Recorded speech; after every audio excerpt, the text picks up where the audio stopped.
What's up, everybody, and welcome back to another episode of the Square Feet of Life. I'm your host, Johnson Francois, and today I have a very special guest with me, my brother, Stefano Ricciulli of the Plug Smoke and Vape Shop. How are you today, my brother? I'm well, man. Brother, high Good. school, high school boys, bro, old roommates. Bro, since Oh, 14 that's years old, how long has it yeah, been? man. It's been a minute for real, bro. That's Haitian almost Flag 20 Day, years. freshman year. Facts. Yo, that's almost 20 years. What the? Bro, crazy. But before we hopped on today, I made sure that I had a big meal because, I have a feeling that at some point I may get the munchies, I may not, who knows, right? But at the same time, that's one of the misconceptions about owning a smoke shop, right? So what I wanted to ask you is, what is the difference between a dispensary and a smoke shop?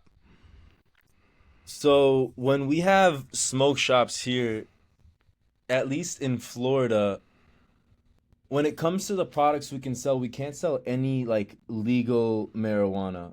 So we're primarily more like tobacco based. We sell a lot of like nicotine. In the smoke shops here, you'll find a lot of, especially in mine, a lot of like exotic snacks, different chocolates, chips, different soft drinks. At the smoke shops, different from like a dispensary, you can also find, I'm trying to think what else, a lot of detoxing stuff, glass pieces. When I go to smoke shop or dispensaries like in Vegas and stuff, you don't really see much of that stuff. It's mostly like straight to like the nitty gritty, like just the flower. Here, the smoke shops have a little loophole because we can sell hemp derived THC. So now they just released this thing called THCA, which I guess they didn't just release it, but it looks like marijuana, smells like marijuana, gives a very similar effect to marijuana, and it's called THCA. So this is a lot of what's being sold in the shops, and it's not like the number one seller, but it is a pretty large seller. Is that something similar to Delta 8? A little bit different than Delta 8. So I'm not really sure. Don't quote me on it, but when it comes to like THCA, it's it's almost like indistinguishable from buzz, like from marijuana. Like if you don't know what you're looking for and what you're trying to smell, like you get fooled by it for Right, sure. right. But You're it's par- not Delta. right. You are a partner with the Plug Smoke and Vape Shop. How did you get started in the industry? Bon, I was working at Cintas before, and then I had worked something out to where I was gonna move to Louisiana, and then Liana called her friend and basically told her, "Listen, I really don't want to do this. Like, do you know anybody that has any sort of like manufacturing job down here in Florida? That Stefano would be a good fit for." So this girl tells her, "Call this guy Hershey." So I call Hershey. Hershey offers me a job like right away. And basically what Hershey does is he manufactures CBD and like e-juice and all this stuff, a lot of the stuff that's sold in smoke shops.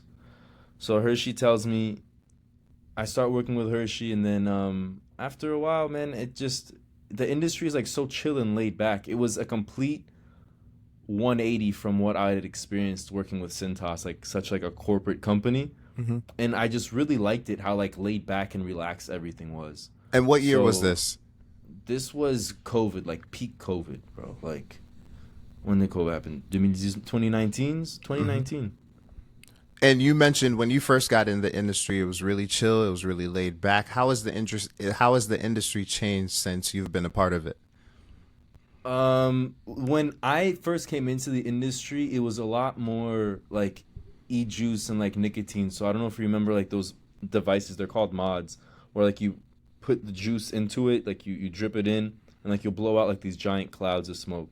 Yeah. So that was the industry like when I first joined, and Delta 8 is where it went to like as I was joining. It was so new that we had samples of Delta 8 on the table, and we're all like, "Oh, this is like the new thing. This is huge." Like it was just getting introduced to the industry. And then to go from nicotine to like CBD and everybody treating CBD as if it was marijuana to like having this Delta 8 to then graduating or to now we're at this THCA. It's evolving, You you know. mentioned a lot of different products that can be related to cannabis, right? Um, how do you guys, or how are you guys able to differentiate between which CBD products to buy, which products that do not contain THC to buy? How does one make those type of decisions at your level? So I'll be honest with you. When we first opened up our first shop, we spoke. I used to sell to this guy named Jonathan, working at a competing vape shop. They have a chain of 5 shops or 6 shops. I don't know how many. They have a chain of shops, and I used to sell to him my product. And then I don't know how it got back to him that I was opening a shop. So he reached out for an interview, and dude, we loved him right away. And so he does the majority of our purchasing, and we put a lot of trust into him as to like what to buy and what to bring into the store. But I also, bro, I go to a lot of trade shows. Like I went to Dubai for a trade show. I go to the ones in Vegas, Atlanta, Chicago, Miami, these different trade shows. And in these trade shows, like I've been to Dubai a bunch of times, you basically see like what's coming new to the industry. And for the most part, you kind of see, you can foresee like what's gonna hit. Right. You mentioned all these cities that you've traveled to, and obviously, being a partner and a business owner in an industry like this, a multi-billion-dollar industry, you have a lot of opportunities to network and travel, like you said. How important is it to actually get in front of people like distributors, wholesalers, and even clients to make these type of connections? No, absolutely it is. I mean, it gets to the point where like when I first started in the industry, I mostly sold to a lot of shops. So I would get these distro contacts and like try to keep in touch with them as much as possible to now to where I have my own shop. I'm able to go through literally like a Rolodex of people and see who can give me the best price on this. All right, these are my guys for when it comes to glass. Like they always have the best price. This is where they specialize. These are my best contacts for exotic snacks, drinks, and the like, convenience store items. And then like you'll have a whole different contact list for nicotine items and a whole different contact list for hookahs. Like networking helps you build a Rolodex of like where to go for the best price stuff, the best quality stuff. And then like when you have like a business idea, you have one guy that has an idea, yo, I'm bringing in like all these hookahs from China. See, do you know where I can distribute them, put them out? You just connect them with your hookah guys, like it plays a huge role in it. Right. You mentioned, the shop, and you guys have multiple shops now. Take me Yes. back to what it was like opening the very first shop. The first shop, so I found this location in Boca, and yo, when I tell you I love this spot, I love this location so much that I called this guy, no lie, every day, if not every day, like he'd tell me, yo, I'm gonna be out of the office for like a week and a half, don't call me for a week. Or I'm sure he was making stuff up at some point, bro. Like I would call him all the time. He would answer the phone, yes, Stefano, not ready yet. I found this spot, called every day for I'm gonna say like 7 months. This guy never wanted to give me the lease because he said that he was gonna tear down the building and do something else with it. Finally, I told him, just give me the lease for as long as you have it. Like I'll take it, for whatever term you want to give me. We worked out a really good term, and that's how I got the spot. And from there, the contractor was the next issue that I had to deal with. So one thing I gotta tell you, man, is always follow up with your contractors. I had this contractor that was working for me. We gave him a deposit and everything. And the same way that I was with my with the broker, I was with him, calling all the time. Yo, what's going on with this? What's going on with this? Why is it taking so long? He basically told me like, yo, I'm working on it. Don't worry about it. It'll be done in like a month and a half. So I waited like 3 to 4 weeks, and I would go to the location all the time. And I go inside, I don't see anything being done. So I call him in like 4 weeks. I'm like, yo, like I stopped calling you. I'm expecting to see work done. Like, what's going on? Bro, the guy had completely forgot about my project and forgot to order a bunch of material. So when it Whoa. comes to contractors, bro, and this guy was recommended by my landlord. Mhm. So first of all, do your due diligence when you look for a contractor, but Bro, be up their butt all the time. Like, come see, demand your answers and be pushy. And how Because does? I probably Mhm. Go ahead. I didn't mean to cut you off. no, I probably wasted like 3 to 4 months of rent by not being open. And that was So actually going to be my question. Like, how much does that push you back being in that position? Because you have a date where you would like to open up, but then something like this that's completely out of your control to an extent happens. And it's like it just pushes the process back even more. right, no, it really pushed it back. I think I had my lease. I wasn't open for like 8 months, seven something like 8 months, 7 or 8 months. And Um, you finally open the shop. What would you say were some of the more important items that you needed to have to make this shop successful? Starting off, since I was in the industry, like selling to a lot of these distributors and wholesalers, one thing that really did help me is I think what helped me a couple different things. So one thing, I have this one partner, Rob, who really wanted to spend a lot on the look of how everything looked, you know. So like he wanted to spend the extra money on the floors, wanted to spend the extra money on the custom counters, like the ceiling paint, like everything he wanted to spend the extra money on. And I think that's really what differentiates us, you know, and helps make us different from the other shops in the area, you know? Like we have our concept where like you're walking on clouds. So there's clouds on the floor, like you're walking. It's a good vibe, you know. Miami Vice colors. Another thing that really helped us is the relationship with the wholesalers because they were able to. At first, bro, like we spent so much money on the build out, so much money on the furniture, so much money on, but everything. We needed money for rent, overhead. We weren't open for like 7 or 8 months. We had to pay. We only got like 3 months of abated rent. So having this relationship with these distributors and wholesalers, they gave me credit to open up and get on my feet so I didn't have to come up with even more money out of pocket. That was like a huge help is working with these guys. Right. And I'm assuming that there's different wholesalers and different distributors for different products, right? Yes, for the most part, but they all for the most part like dabble into the same things, but they have all right, this guy always has this guy always has this, you know? Yeah, And I absolutely. went to one that has for the most part everything, but he more specializes in I'm gonna say like hookahs. He has some nicotine, not a lot of nicotine, and a lot of like delta and THCA and all this stuff. Yeah. Um, you mentioned the issues that you had to deal with opening the shop due to some things being out of your hand. How much would you say, how much liquid would you need to actually have on deck to begin to open up a smoke shop like yours? My Boca shop, we spent a lot of money on it. I mean, it's all relative, but relative, like we spent compared to like what you need to open a smoke shop. You can probably open up a small smoke shop.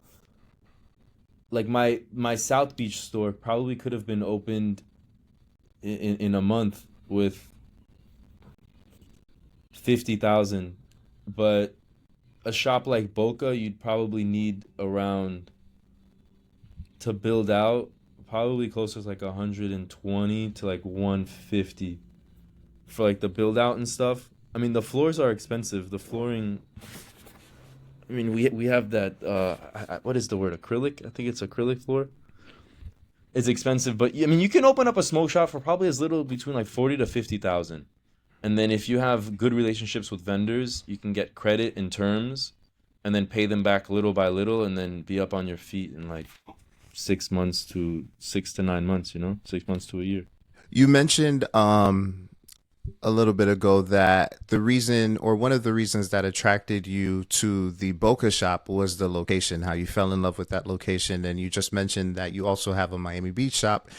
How would you advise people to look for shops in different locations? And what is it that attracted you to the Miami Beach spot? And is there anything more that attracted you to the Boca spot as well?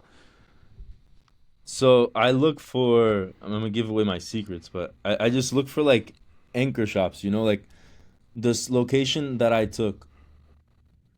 So it's two things. One thing that I look for is a liquor store. because it's a complementing business, right? And then a second thing that I look for is like a big chain, like whether it's a Starbucks or like a McDonald's or something that's like massive, whether it's a chain like that or like just like a big landmark. So when it came to Boca is next door to a liquor store, and my location is an old Starbucks. Like Starbucks coffee was my location before. Like when people ask me, "Oh, where's your spot?" I tell them the old Starbucks on Powerline. When I got the South Beach store, it was location, location, location. Like I'm in front of Nikki Beach. Like I'm the South Beach store. There's no competition for like 12 blocks. Um, what else? Coral Springs store is connected to a Dunkin' Donuts. There's a liquor store behind me. What else? You The you Pompano mentioned store. you mentioned competition. When you first opened the Boca Smoke Shop, you became someone's competition. When you opened up the Miami Beach spot, you don't have too much competition, but obviously you're an added competition for whatever store is in that closest proximity to where you are. But as you continue opening up stores, there's going to be other people that open up their stores as well. What is it that makes you guys different from the competition that you have? So we try to do a lot with like the service. So when it cut service and pricing, we match or beat like any local pricing. We don't do any of the online stuff, but any local pricing we match or beat. And then we try to like make our whole smoke shop into like a vibe or an experience. It's not like, hey, I'm going to the gas station down the street. It's like, or I'm going to that smoke shop. It's like I'm going to that smoke shop. I'm saying I'm going to the plug. Like they got everything. If you don't smoke anything, well, they got exotic snacks. Like if you don't do this, and they got that. I'm see like we're trying to have literally everything. What are some of the best selling snacks that you guys have there? Because obviously, people smoke, people get hungry. So, what would you say are some of the favorites? Man, my employees buy the most snacks from me for sure. But for some reason, I don't know why, man. They like the some of the weird stuff, like the crawfish and like Hmm. the boiled crab chips. Like I don't know. Yeah. But I'm gonna say like weird flavors. I mean, it's exotic snacks, so it's a bunch of like weird stuff, like ketchup flavored chips. I don't know. Págame ba esa, but Yeah. You it's so interesting because, obviously being in this industry, it's a lot different from a lot of other industries as well, right? And one of the things that are happening this year in the state of Florida in particular is the Florida Amendment 3 Act, if I'm not mistaken. And for hmm people who don't know what that is, it's pretty much the recreational use or the legalization of the recreational use of marijuana for people ages 21 and over. If this bill is to be passed, how do you think that it is going to affect the industry and your business? so it. I don't know because it also depends on how it'll roll out. Because I need to know how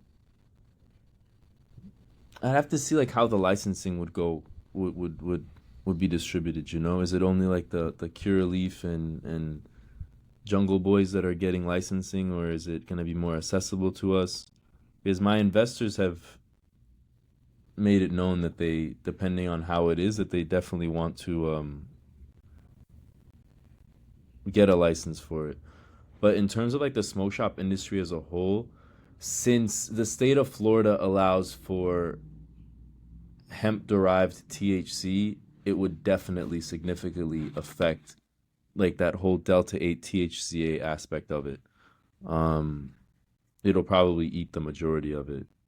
But most smoke shops, so right now what you do is like I'll tell you like what my plan is. My plan is to like be like a smoke shop mega center, right? I got everything. I got glass, I got grinders, I got papers, I got exotic snacks, I got everything, eye drops, tuba net, everything. So what I'm expecting to happen is because we have so many, because we've created such a following, like especially in this area of Boca, people will eventually stop going to the other smoke shops and like they'll go to me for their little grinder business that they went to that guy for before, or they'll come to me now for their detox that they used to go to that guy over there for, or then they'll come to me for their glass or whatever it is. I'm expecting that the industry will take a hit.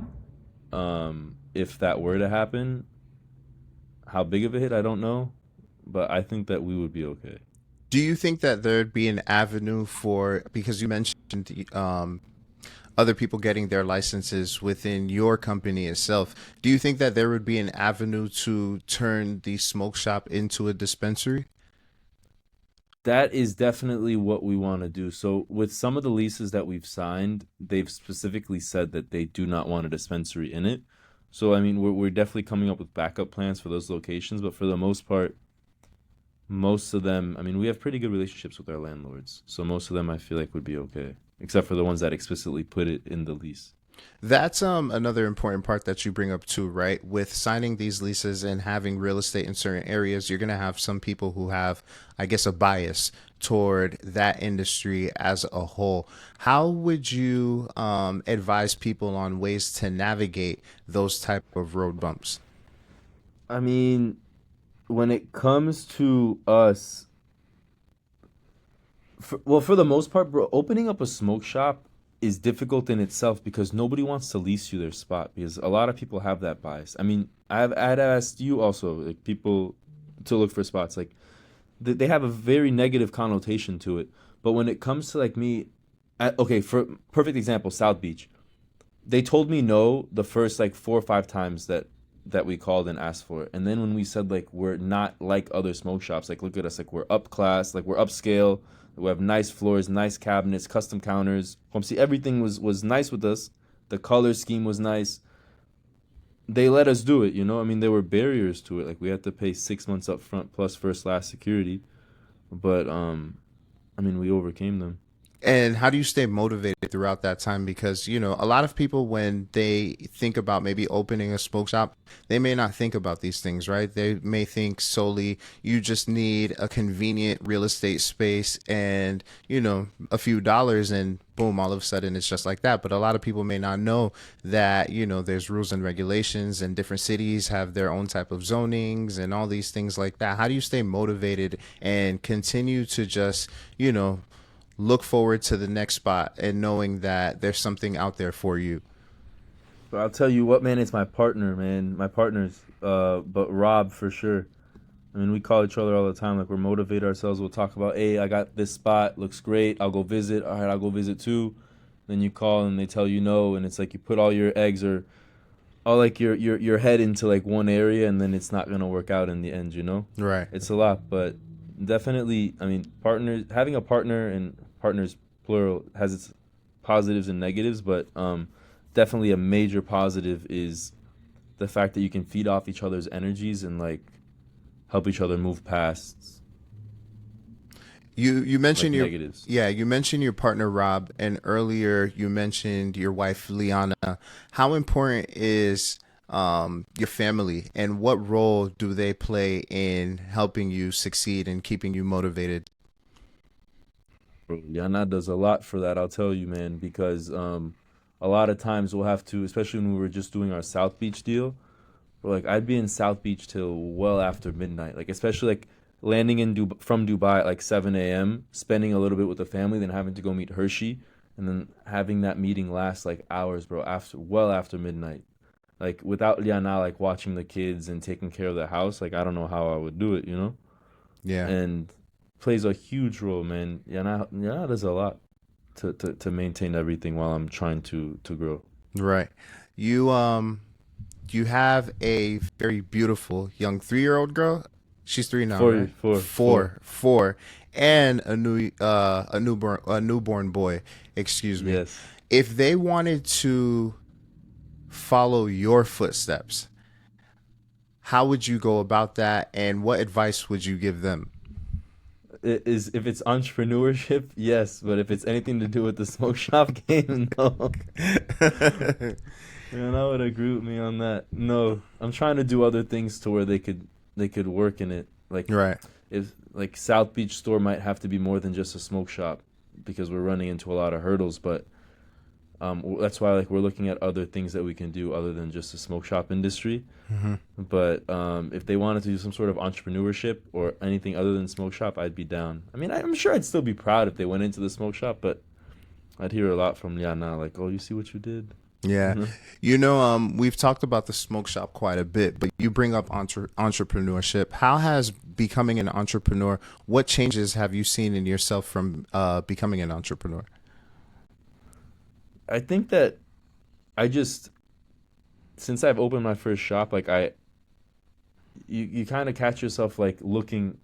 If you see a smoke shop, you'll go inside and see like what's working for them, like how it looks.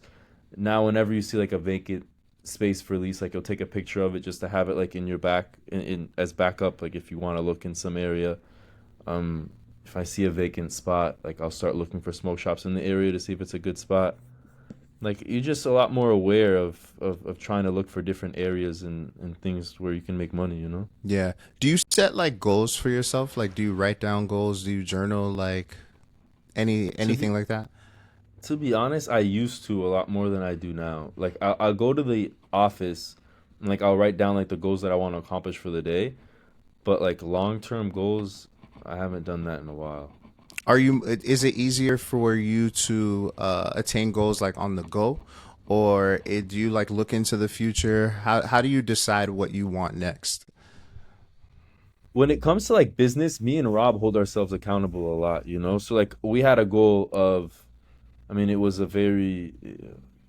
strong goal to try to reach, but we had a goal to try to open 10 smoke shops in a year, you know? And we tell each other that all the time. Like we opened our first smoke shop in August of 2023, and we just signed lease number 5 on last Friday. Congratulations. So, thank you. So, like we tell each other like, "Yo, we have until the end of the month to get like another 5," but no, we're not we can't get 5 leases in a couple days, you know? But we'll push ourselves like, "Yo, come on, like we need a couple more, we need a couple more." And then once we reach that 10 number, then we'll move on to 25, but having a partner definitely helps me with my goals, for Yeah. sure. Do you guys plan on staying more local, or is the goal to become more regional or even national at that point? So it's funny you asked that. Like when me and Rob were talking about it, like I feel like our goal was at first to just stay like South Florida, dominate like the Tri-County area, Dade, Broward, and West Palm Beach. And then Robert had people from Washington, D.C.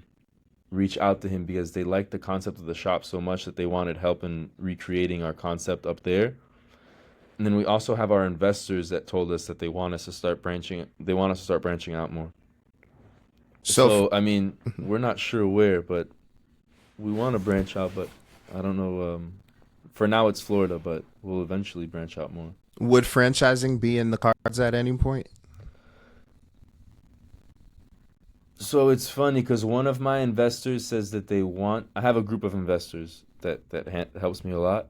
One of the investors says that they do want it, and the other one says that he doesn't. So, I mean, Rob and I want it. One of the investors want it, so we're hoping it'll happen, but we'll see. How complicated does it get dealing with investors? Because at that point, it doesn't, all the decisions, don't necessarily come to the benefit for you and Rob. It also has to benefit another group of people at the same time. So does that ever get tough? A little bit. So the investors are great because they don't know too much about the industry, so they let us kind of run with everything. But there's some ideas that we have because of that. Like there's some ideas that we have where like Rob and I will know like it's gonna work because of XYZ, but because they don't have the knowledge or the know-how of the industry so much, like they don't see it the same way we do. So in those situations, it does hinder us a little bit.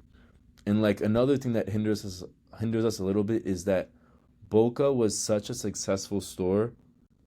Like it did so well when it just opened up that it's like an anomaly. So when our Pompano store takes 3 months to become in the green rather than first 2 months, like they start asking questions, you know, and it's like you don't understand. Like Boca was not normal. Yeah. Like this was different than what's the norm. Almost like beginner's luck. Yeah, Boca was a beast, or Yeah. is still a beast. Yeah. That's really dope. I appreciate you for sharing your story with us and things like that. What advice would you give to anybody listening to this right now who may actually want to open up a smoke shop in the future? I would say build a brand for sure, and then you got to become like really good friends with your vendors. Really good friends with your vendors, and like make sure they're giving you the best pricing. And like even after they give you pricing one time, let's say you negotiate a price, every time you buy that product, make sure you check that price to make sure that it's the same thing. Because like one of the games that my vendors really don't do it too much, but like I know this industry, like you'll agree on one price, and like your next invoice it'll be a little bit higher, and the one after that a little bit higher. Like they'll play with you like that, you know. Yeah. So to be on top of that stuff. Are there any other conventions that you may be attending before the year's over? Before the year is over, we have. I'm not sure before the. I know we usually do Vegas a few times a year, and then you have this show called NAX in Chicago. I might do NAX, which is National Association of Convenience Stores. That's a really cool show. And then the Champs Smoke Shop Trade Show. Do you think it's in your future to possibly host a convention in the future? Bro, those conventions make a lot of money, but I don't think we would. We discussed it, but the thing is, you'd have to do it like in a good place. Miami has great locations for it, but I've probably done a Miami convention half a dozen times, and each time it's been hasn't been too good. So Miami has like a is known for not having like a great convention, you know? Do you think it's because of the distractions that go on? Because I know a lot of time in sports, teams may come from out of state and they don't necessarily play well in Miami because there's so much to do. Do you think it's that, or do you think that maybe it just has to also do with the laws and regulations that don't allow for the industry to be as lucrative as other states like California, Nevada, or other places where cannabis may be more legal, whether it's on the medical side or on the recreational side? I wouldn't think so because I mean the shows in Vegas go crazy. They're the biggest shows in Vegas is just known as like a crazy party town. So I wouldn't think so, but I think that the industry just knows that there's certain names when it comes to conventions, and that's what they look out for, you know? And then if I just had like one smoke shop, like I might not be able to afford to go to a bunch of conventions every year. So like I only save up to go to like the biggest two or the biggest three, you know? So that's another thing. Like smoke shops aren't spending their money to go to a bottom tier trade show. We mentioned a couple of U.S. cities, but earlier you also mentioned your trip to Dubai. What was that like? Dubai was crazy. So Dubai doesn't have any CBD or THC, so it was just nicotine. But that show was crazy. It was just a lot of new devices and very loud, bright, and just a lot of like new devices. One thing that I saw there is I guess they don't have any not trademark. I don't know. I guess it's trademark stuff over there, but they had like the Clase Azul, the Yes. tequila. Mm-hmm. It was a Clase Azul vape. They had basically a vape of Clase Azul, but it had nothing to do with the company. It just looked like it, and I guess Was it tequila flavored? I Excuse me. think I think they had like they had some like it would be like what was it? Maybe like a sour apple teeny or something like that. Hmm. But it was a little bit of both, like dessert flavors. But it was just the main thing was the look of the Clase Azul. I mean, it looked like a Clase Azul bottle Yeah. in a vape.